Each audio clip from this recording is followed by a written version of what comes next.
Madame, Monsieur, bonsoir. En accédant au pouvoir en 2016, Patrice Talon, président de la République, a promis révéler le Bénin. Dans une conjoncture mondiale marquée par une succession de crises et une spirale inflationniste, le Bénin se démarque par sa résilience économique. Mais pas que. Tous les secteurs de la vie publique sont irradiés par des réformes structurelles qui leur donnent une certaine vitalité. Ainsi du sport, avec plusieurs grands projets dont le seul but est de parvenir à asseoir une bonne structuration et de meilleures performances. Il y a un temps pour penser les politiques, un autre pour les expérimenter et un dernier pour les évaluer. Et c'est justement à cet exercice d'évaluation que se livre Benoît Dato, ministre des Sports. Il a rejoint le gouvernement en octobre 2023. Le plus jeune de l'équipe Talon se livre à nous dans un échange qui, on l'espère, franc et cordial. Bonsoir, Monsieur le ministre. Bonsoir. Pour co-présenter ce plateau avec moi, mon confrère de Radio Cotonou, commentateur pour A+ Bénin, Dikorel Seyonzou. Bonsoir. Bonsoir, Eman. Monsieur le ministre, vous êtes en poste depuis un an. Dites-nous dans quel état êtes-vous venu trouver le sport béninois au mieux de sa forme ou un peu éclopé? Bonsoir, Dikorel. Bonsoir, Eman.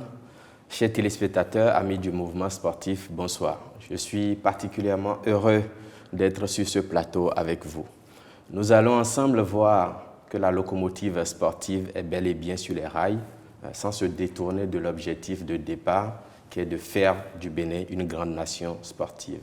Eh bien, chers amis, qu'ils vous souviennent qu'en 2016, à l'arrivée du président Patrice Talon, le sport béninois végétait dans un climat délétère. Il fallait régler des crises, notamment celles au sein de la famille du football. Il n'y avait pas un programme sportif de détection et de formation des talents à la base. Les rapports entre le gouvernement et les fédérations étaient très peu structurés. L'image de nos équipes nationales laissait à désirer et l'engouement populaire autour de nos athlètes et équipes était faible. Sous le leadership du président Patrice Talon, nous avons défini un objectif clair et précis, faire du Bénin une nation sportive. Et pour y arriver, de grandes réformes et actions sont mises en œuvre depuis 2016, et ce, de façon méthodique. Justement, Monsieur le ministre, depuis 2016, quelles sont ces actions-là qui ont été menées pour éclaircir ce tableau lugubre que vous venez de présenter? Si vous le permettez, je peux vous en citer quelques-unes pour votre gouverne et pour celle de nos téléspectateurs. La construction de 22 stades communaux de type omnisport sur toute l'étendue du territoire national, l'institution des classes sportives et le programme des jeunes officiels, la structuration du mécanisme de financement du sport par le secteur privé et l'institution des sociétés sportives. Les chantiers ouverts depuis lors se poursuivent pour certains et sont restructurés pour d'autres.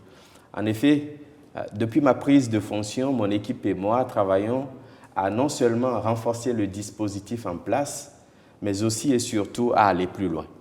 Nous sommes résolument engagés à professionnaliser nos équipes nationales d'une part, à soutenir toutes les fédérations sportives d'autre part. Alors, Monsieur le ministre, vous en parlez, vous particulièrement, vous êtes en poste depuis octobre 2023. Qu'est-ce que vous avez déjà entrepris comme action? Dans un premier temps, nous avons commencé par sceller un nouveau pacte avec le Comité national olympique et sportif béninois et les fédérations pour une gestion plus efficace et plus efficiente des activités sportives. Dans un deuxième temps, nous avons entamé la réorganisation des directions techniques nationales. Nous avons procédé à des formations certifiantes des coachs, des arbitres et autres cadres techniques des fédérations et centres de formation sportive. La formation et le renforcement des capacités des encadrants sportifs pour la performance du programme des classes sportives. La restructuration des subventions allouées aux fédérations et aux clubs sportifs. Et puis une meilleure prise en charge des équipes nationales des autres disciplines sportives. À cet effet, cette année, nous avons alloué une subvention d'un montant de 3 186 320 200 francs qui sont destinés à accompagner la préparation et la participation de nos différentes équipes nationales sans distinction aux compétitions internationales majeures. La finalisation, par exemple, du projet de construction des académies dont 4 académies sportives ont été prévues et dont le lancement est imminent. Il s'agit entre autres d'une académie nationale, de 2 académies régionales et une dédiée exclusivement aux jeunes filles. Le tout dernier né, qui est le projet dénommé 0-10 ans synergie éducative et sportive, est dédié aux enfants des écoles primaires et vise principalement le développement harmonieux de la psychomotricité chez les enfants. Alors, Monsieur le ministre, on se rend compte que le gouvernement a mis un accent particulier sur la construction des infrastructures sportives. Vous l'avez rappelé à l'entame de vos propos. Et justement, vous allez le voir dans les différentes communes dans lesquelles ces stades-là ont été construits. L'engouement autour de ces joyaux est assez palpable. C'est ce qu'a constaté Ricardo Loïc Pécou. Regardez. Des pelouses couvertes de gazon synthétique, des lignes bien tracées, une infrastructure qui révèle tout simplement le génie béninois. Dans la belle commune de Djougou, connue pour l'entrain des jeunes au sport, une infrastructure à nul autre pareil. Banikwara, Bembereke, Kouandé, des villes du nord du Bénin reçoivent également de belles pelouses. Dans cette commune qui fait frontière avec le Niger, la ville de Malanville peut désormais se réjouir d'abriter aussi un stade omnisport qui va voir défiler sur ses installations construites, selon les normes internationales, des jeunes très enthousiastes. Que dire alors de Niki ou encore de la belle ville touristique de Tanguieta qui nous offre un si beau paysage couvert de collines? D'une cité historique à une autre, la belle et historique ville d'Abomey reçoit en plein cœur un joyau très apprécié. À quelques kilomètres, Kové, la terre de Zéché, déjà auréolée d'infrastructures routières comme cette belle voie bien tracée traversant Banamé, reçoit aussi un stade aux normes internationales. Tofo, Savalou et Ouessé peuvent aussi se réjouir et jubiler. Les stades d'Aplahoué, de Commun, de Diakotomé, de Dobo et de Grand Popo vont abriter désormais des compétitions. À Djoun, Avran, Kouketou, Ouida et Pobé reçoivent aussi des aires de jeu si bien construites. Le drapeau béninois va davantage flotter au cours des grands rendez-vous sportifs internationaux. Aujourd'hui, les gens ne peuvent pas voir l'importance de ce que le chef de l'État a fait. Ça fait grandir la commune et ça nous permet de développer plusieurs activités sportives. Voilà donc ce que pensent quelques Béninois de ces infrastructures réalisées donc sous le leadership du président de la République, vous l'avez rappelé, Monsieur le ministre. Mais aujourd'hui, quel état des lieux nous pouvons faire en termes de construction d'infrastructures sportives? On sait que la dynamique a démarré depuis 2016. Aujourd'hui, quel est l'état des lieux qu'on peut faire? J'ai envie de vous dire que vous faites bien de vous intéresser au riche programme de construction d'infrastructures sportives par le gouvernement du président Patrice Talon. Ces joyaux ont essaimé, révélant la disponibilité du gouvernement à mobiliser les ressources techniques, financières et matérielles adaptées à notre contexte. Je veux dire à nos compatriotes que ces infrastructures sportives témoignent de la volonté du gouvernement à asseoir la pratique des disciplines sportives dans des conditions adéquates, le respect des réglementations, l'image, le confort des téléspectateurs, la durabilité des dites installations sportives et la sécurité.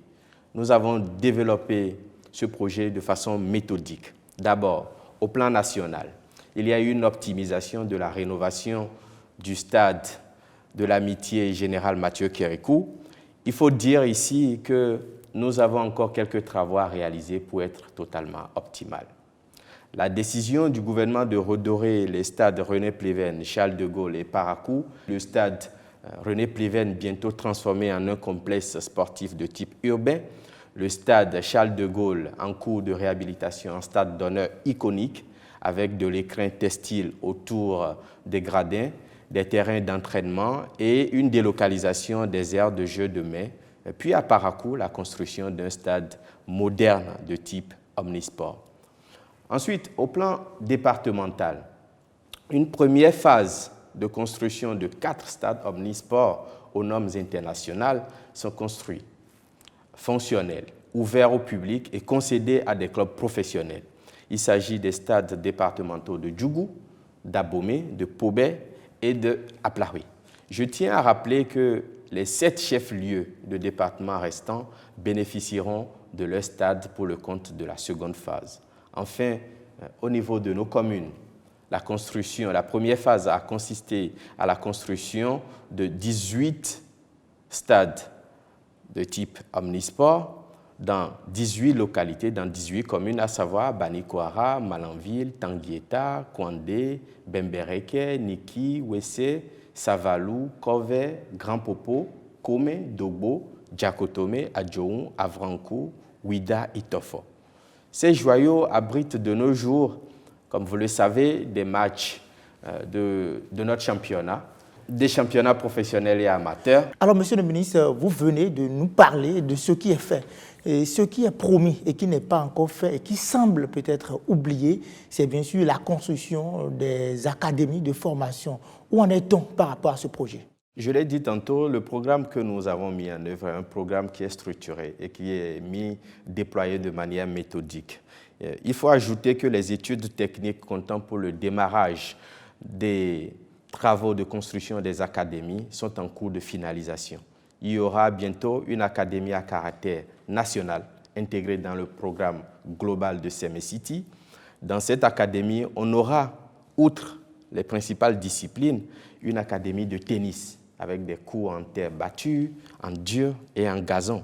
Il y aura 2 académies régionales, dont une à Parakou et l'autre à Porto Novo, et puis une académie de jeunes filles à Lokossa pour la pratique du sport.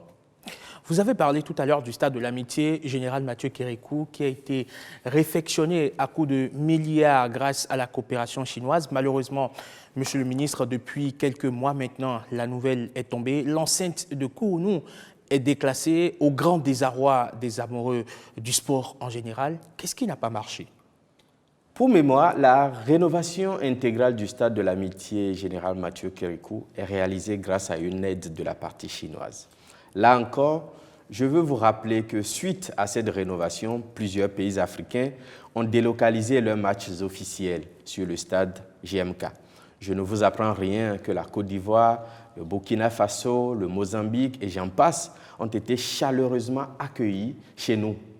En mars 2023, le gouvernement a concédé le stade GMK à la Caisse nationale de sécurité sociale, qui était chargée d'une part de réaliser des travaux confortatifs et d'autre part de recruter un gestionnaire délégué. Les programmes sont en cours en vue de satisfaire à toutes les exigences de la Confédération africaine de football afin de rendre à nouveau le stade conforme. Au regard de notre ambition, je puis vous assurer que les Béninoises et les Béninois seront fiers du résultat. Alors, monsieur le ministre, par rapport à la réfection du stade, où en sommes-nous aujourd'hui? Les Guépards du Bénin pourront-ils jouer leur prochain match dans cette enceinte mythique, témoin de grands exploits de notre équipe nationale du Bénin? Cher Dicorel, c'est l'occasion pour moi d'élucider un certain nombre de points à nos compatriotes. Je vous restitue ici les principaux motifs du déclassement du stade de l'amitié Général Mathieu Kérékou exposé par la CAF.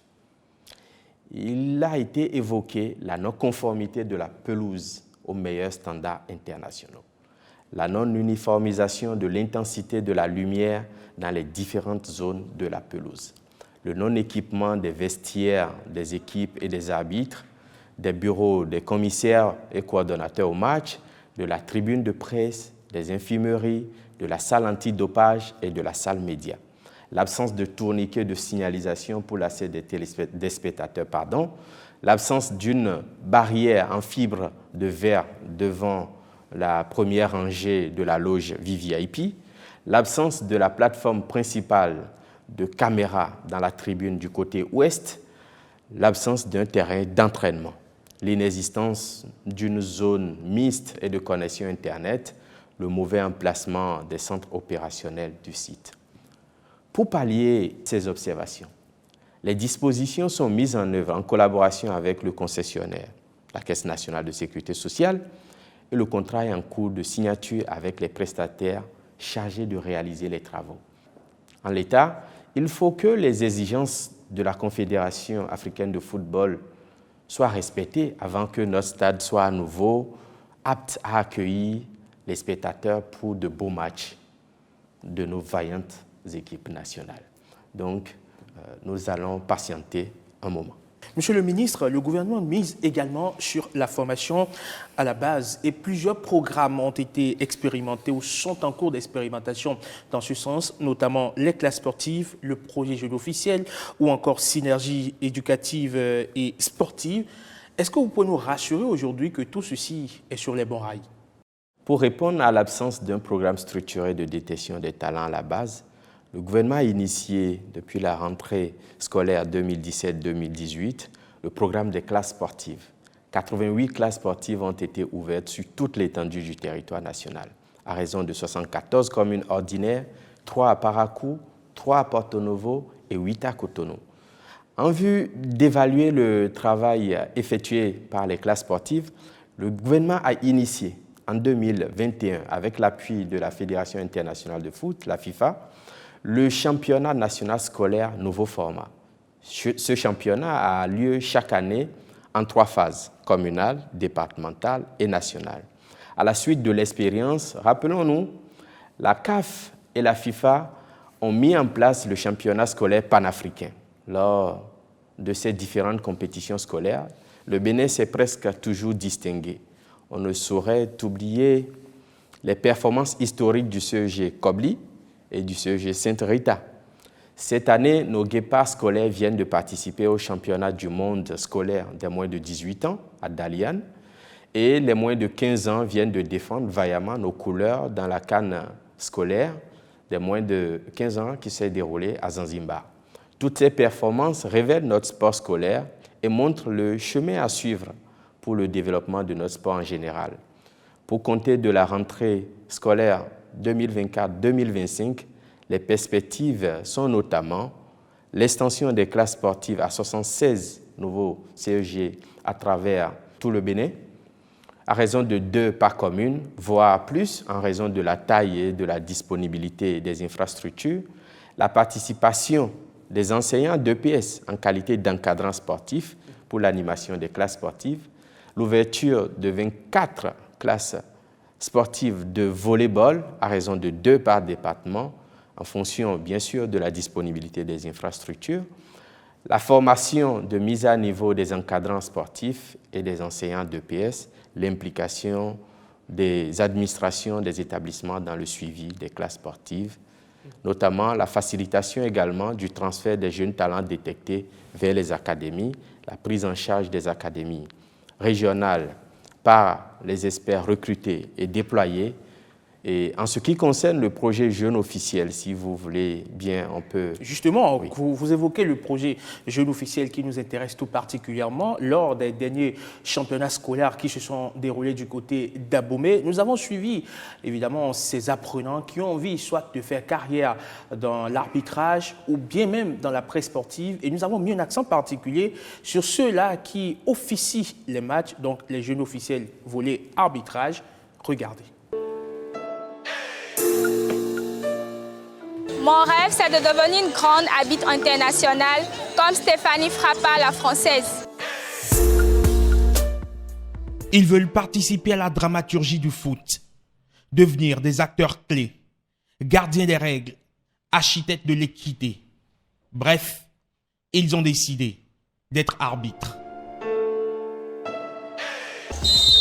Oui, le coup d'envoi qui à l'instant vient d'être donné avec le CEG Sainte-Rita qui est en bleu et son adversaire qui est en Le noir. football est l'un des sports les plus populaires au monde, mais c'est aussi l'un des plus difficiles à encadrer. Les arbitres sont souvent critiqués, parfois harcelés, constamment sous pression. Les marges pour devenir arbitre professionnel sont donc difficiles à gravir. Pour préparer l'élite de demain, les nouveaux rois du sifflet, l'Office béninois du sport scolaire et universitaire a initié le programme Jeunes arbitres. Ce programme a commencé depuis 2018 et on a eu à détecter les jeunes arbitres dans les collèges et lycées. Et nous avons fait des regroupements de ces petits-enfants. Ces jeunes venus de tous les départements du Bénin sont sculptés pour prendre la relève. Depuis 2018, ils sont mis dans un moule qui leur permettrait à terme de donner vie à leurs rêves. Le programme est supervisé par des anciens arbitres devenus instructeurs techniques et physiques. Ils ont pour mission de tailler de véritables maîtres du terrain. Mon rôle aujourd'hui avec les jeunes arbitres, c'est de m'occuper de la préparation physique à leur niveau, et principalement travailler avec eux pour qu'ils aient une meilleure condition physique. Le football génère beaucoup d'émotions et de passion. Alors chaque décision arbitrale est scrutée, analysée et critiquée. Les erreurs, souvent diffusées et discutées en détail dans les médias, ce qui peut amplifier la pression exercée sur les arbitres. Quelle qu'en soit l'erreur que tu feras, il y a des instructeurs qui vont te dire ce que tu as fait de bien, ce que tu as fait de mal. Mais ne laisse pas que dans le match, on sente que tu as pris une décision que toi-même tu en doutes. Même si elle est fausse, tu dois la prendre avec élégance. Cet après-midi, Lucrèce est aux commandes de match de la phase finale du championnat scolaire. Et la jeune arbitre de 20 ans, venue de Parakou, s'investit déjà comme une professionnelle. Dossa. 3. Il faut bien tourner. Dossa. Il faut tourner. 7. Il faut vous donner, tourner pour vous montrer le coup Dossa.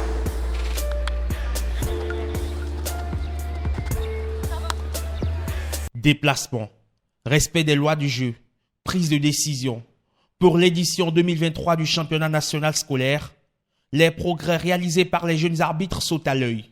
Quand je vois la prestation des jeunes officiels, vraiment, je suis tranquille parce que j'ai vu de très bons arbitrages par les jeunes et ça promet que l'avenir sera meilleur pour ces jeunes-là. Pour la plupart d'entre eux, ils sont déjà arbitres de district et sifflent les matchs des championnats nationaux féminins et de 3e division masculine. Pour ces jeunes en début de carrière, l'ambition est de finir au sommet. Le projet, c'est d'aller un peu plus loin et de représenter mon pays au niveau international. Nous sommes rassurés que dans un futur très proche, ils seront de très très grands arbitres. Arbitre. Un travail difficile et souvent ingrat, mais un rôle essentiel dans le fonctionnement du football. Pour ces nouveaux visages, le chemin vient de commencer. Ils ont désormais leur destin au bout du sifflet. Et si Awali Salissou était du côté de la Chine pour arbitrer, certainement qu'il veut marcher dans les pas du grand nom du sifflet africain et béninois Bonaventure Kofi Kodia. Monsieur le ministre, et donc le programme Jeune officiel, ce n'est pas seulement le sifflet, l'arbitrage. Alors dites-nous en quoi consiste concrètement ce programme? Il consiste à former nos jeunes enfants, nos frères, nos sœurs, au métier du sport, à savoir le coaching, le reportage sportif, l'arbitrage et le secourisme. Là encore, les résultats sont encourageants et nous motivent à aller encore plus loin.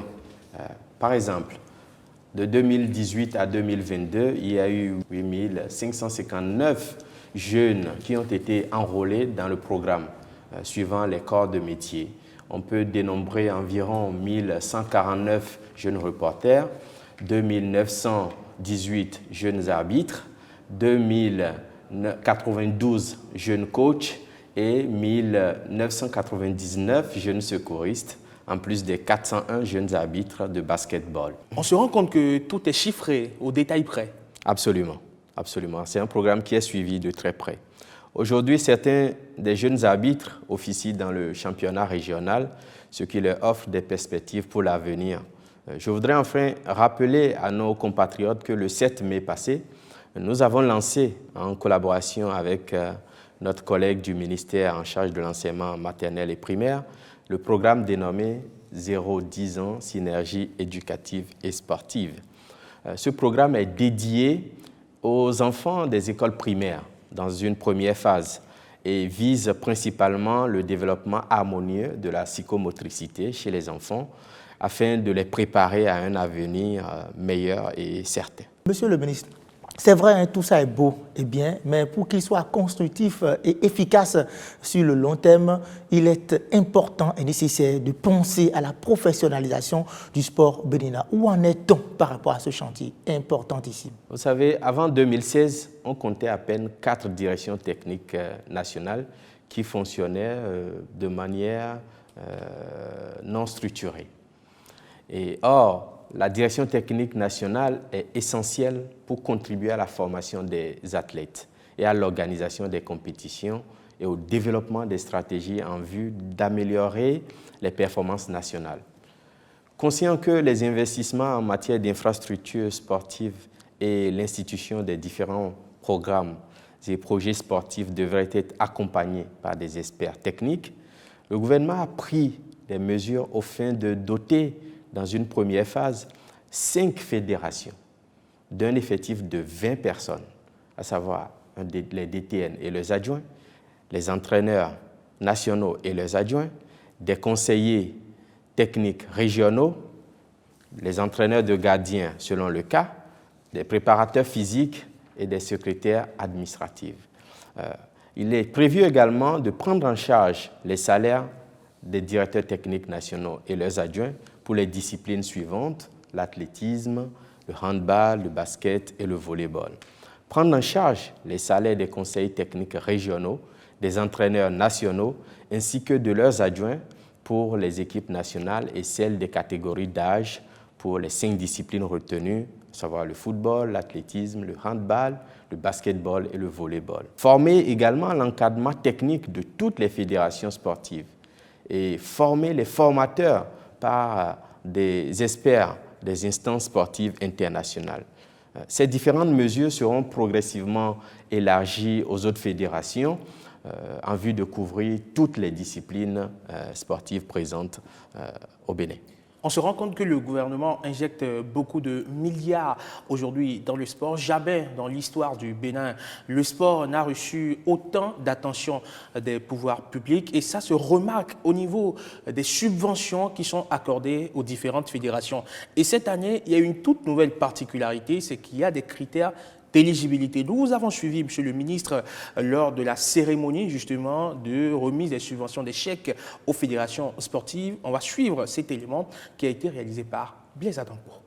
10 critères et pas un de moins. C'est l'épreuve de passage pour que les fédérations sportives bénéficient des subventions publiques. Les critères au plan national sont la qualité de l'encadrement technique et de l'arbitrage, la qualité de la gestion administrative et du fonctionnement, la qualité de la gestion financière, la qualité de la gestion stratégique, la qualité de la gestion des ressources humaines opérationnelles, le sponsoring, la capacité d'organisation des compétitions, la démocratisation de la pratique sportive. Au plan international, ces critères tiennent compte essentiellement du niveau et du type de compétition et du rayonnement international. Et le cas des clubs sportifs. En ce qui concerne les clubs professionnels bénéficiaires des subventions, les 4 critères retenus sont relatifs à la performance sportive, à la gestion administrative, juridique, financière et du personnel. Pour les acteurs du mouvement sportif, le choix des critères s'impose. Ces critères et tout ça là ne sont pas de mauvaises choses. Ça permettra à tout le monde de se mettre au travail, à tout le monde d'être discipliné et à tout le monde d'être correct et de savoir comment utiliser ces subventions-là. À partir de maintenant, chacun sait déjà sur quoi, par rapport à quoi et en fonction de quoi il sera évalué pour la subvention de 2025. Donc chacun déjà verra ici en 2025 peut déjà se faire une idée de ce qu'il attend. Le souhait formellement exprimé par le monde du mouvement sportif est que désormais vous arriviez à pérenniser cette pratique. Et ce n'est pas nous qui vous l'apprenons, vous en avez déjà pris les dispositions. La balle est dans le camp des responsables des fédérations et clubs sportifs. À eux de prouver leur capacité de bonne gestion du dernier public, déboussé pour que vive le sport et que se réjouisse le citoyen contributeur. Monsieur le ministre, qu'est-ce qui vous a poussé, vous et votre équipe, à mettre en place ces critères d'éligibilité? Vous savez, les subventions de l'État aux fédérations sportives sont mises en place essentiellement pour favoriser le développement du sport, soutenir les athlètes, promouvoir l'inclusion sociale et contribuer à la prospérité économique. Depuis 2016, le gouvernement a restructuré le mécanisme d'octroi aux fédérations et a augmenté substantiellement les montants alloués. L'une des nouveautés majeures est l'intégration des clubs masculins des différentes divisions, D1, D2, D3, et des clubs féminins de football, des clubs professionnels de basketball, de handball et de volleyball, sans oublier le Comité national olympique et sportif du Bénin et le Conseil national des supporters. L'ambition du gouvernement est claire, impliquer toutes les parties prenantes et leur mettre à disposition des ressources conséquentes au fin de leur faciliter la mise en œuvre des actions impactantes pour l'avenir de notre sport. Toujours dans cette démarche consensuelle, des critères pertinents et objectifs ont été retenus pour récompenser, pour compter de l'année prochaine, les fédérations qui auront les meilleures performances. Ces critères, comme on a pu le voir dans l'élément témoin, sont au nombre de 11 pour les fédérations et de 4 pour les clubs professionnels. S'agissant des fédérations, les critères au plan national sont notamment la qualité de l'encadrement technique et de l'arbitrage, la qualité de la gestion financière et stratégique au niveau de ces instances, la capacité d'organisation des compétitions, la qualité de la gestion des ressources humaines opérationnelles. Au plan international également, ces critères tiennent compte essentiellement du niveau et du type de compétition ainsi que du rayonnement de nos équipes sur le plan international. Monsieur le ministre, on sait que vous êtes financier à la base. Est-ce que quelque part, cette fibre de financier ne vous oriente pas dans votre prise de décision? On sent la patte clairement du financier dans cette mesure. Il s'agit des ressources publiques qui sont mises à disposition des acteurs. Nous nous devons de contrôler leur usage et de nous assurer que ces ressources jouent le rôle comme cela se doit pour les objectifs pour lesquels elles ont été allouées. Mais qu'en est-il concrètement en ce qui concerne les clubs professionnels? Au niveau des clubs professionnels, nous avons également retenu des critères, à savoir la performance sportive, la gestion administrative, juridique, financière et du personnel. Depuis la nuit des temps, c'est uniquement l'équipe nationale de football qui est prise en charge par rapport aux expéditions. Alors, vous êtes arrivé, est-ce que vous avez pensé aujourd'hui corriger cette pratique-là qui semble être une injustice mal vue par les dirigeants des autres fédérations sportives? Merci Dicorel pour cette question qui constitue en effet une injustice que nous avons corrigée au sein du gouvernement. En effet, depuis 2024, le gouvernement a décidé de prendre en charge chaque année la préparation et la participation aux compétitions internationales des équipes nationales dans toutes les disciplines. Cette nouvelle subvention, en dépit des subventions annuelles auxquelles chaque fédération a droit et sur lesquelles les différentes équipes à notre niveau au sein du ministère sont à pied d'œuvre, permettra d'assurer notamment les charges liées à la préparation et à la participation, les frais de transport des athlètes, les billets d'avion pour les athlètes ainsi que pour les officiels, les frais de prise en charge des athlètes et encadrement technique et médicaux, les frais de mission et une prime forfaitaire de participation, etc.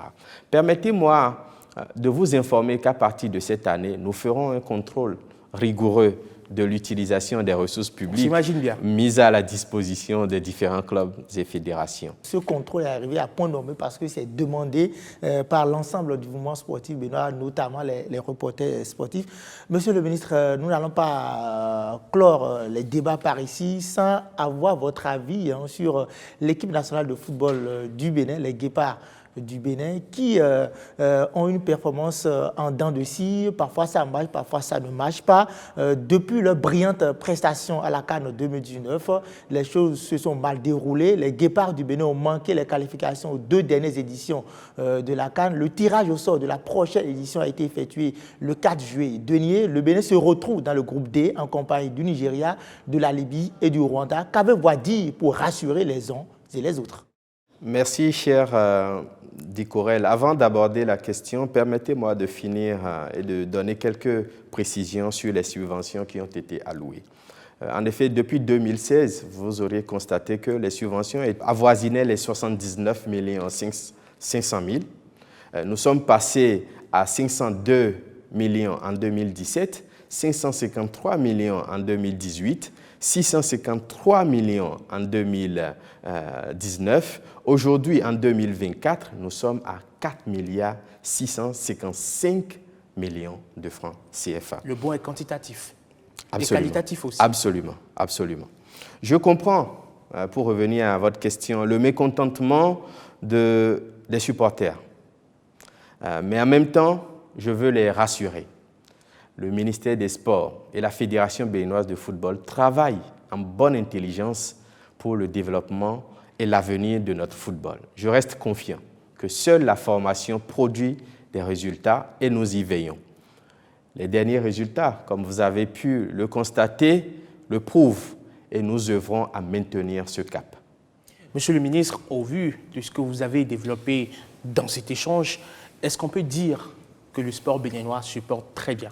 Dans la dynamique de renforcer les acquis, en collaboration avec les principaux acteurs du mouvement sportif, mon équipe et moi-même avons eu besoin de définir un nouveau cap et d'essayer de donner plus de moyens aux fédérations sportives et aux athlètes.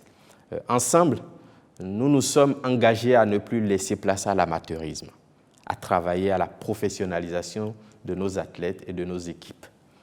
Il faut du temps. Il faut un suivi et l'évaluation a lieu lors des différentes compétitions. Alors, Monsieur le ministre, on comprend que la performance des différentes équipes nationales du Bénin vous tient véritablement à cœur. Et pour valoriser ces prestations, il faut forcément de la communication. Pour communiquer, il faut que les reporters sportifs soient véritablement associés. Alors, dites-nous aujourd'hui, qu'est-ce que vous pensez entreprendre pour associer les journalistes sportifs à la participation de nos différentes équipes nationales aux compétitions internationales? L'approche que nous mettons en œuvre est une approche méthodique, comme je l'ai dit tantôt, et nous œuvrons à associer tous les acteurs autour du mouvement sportif, de sorte à avoir cette énergie positive pour accompagner l'ensemble de nos expéditions. Et donc les équipes des reporters sportifs ne seront pas du reste. Monsieur le ministre, cet échange, nous l'avons voulu convivial et fraternel. Dicorel, j'espère que ce fut le cas. Merci. Merci à vous. Merci, chers téléspectateurs, de nous avoir suivis. Au plaisir pour d'autres rendez-vous. Bonsoir chez vous. Bonsoir.